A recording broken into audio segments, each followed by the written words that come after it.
जमान समंदर पार पाकिस्तानी कैप्टन आसिम मलिक ने कहा है कि खैबर पख्तूनख्वा के वज़ीर आला सुहेल अफरीदी पर यह कौमी और आईनी जिम्मेदारी आयद होती है कि वो हर सूरत मुल्क दुश्मन बयानिए और इक़दामात से खुद को अलग रखें। उन्होंने कहा है कि जिस शख्स ने पाकिस्तान का आईनी हल्फ उठाया हो और फिर वज़ीर आला के दफ्तर में नस्ब सब्ज़ हलाली परचम को हटाकर पार्टी झंडा लगाया, ये इक़दाम न सिर्फ नाकाबिल कबूल है बल्कि कौम के जज्बात की सरीह तौहीन है।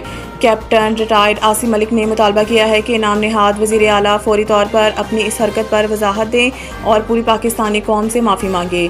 इनका कहना था कि वफाकी सूबाई मुंतखब अरकान असम्बली, सेनेटर्स, ब्यूरोक्रेट्स और मौसूल जजेस साहिबान को आइन के मुताबिक ऐसे वज़ीर आला के खिलाफ कानूनी कार्रवाई करनी चाहिए। उन्होंने कहा है कि सूबा खैबर पख्तूनख्वा के सरकारी दफ्तर में कौमी सब्ज़ हलाली परचम की फौरी बहाली वक्त की अहम ज़रूरत है। कैप्टन रिटायर्ड आसिम मलिक का कहना है कि जो शख्स वतन और परचम की हुर्मत की खिलाफ वर्जी करे वो अवाम का बाएतमाद नुमाइंदा और खैरख्वाह नहीं हो सकता। ऐसे अफराद अपने किरदार और अमाल से पहले ही अवामी एतमाद खो चुके हैं।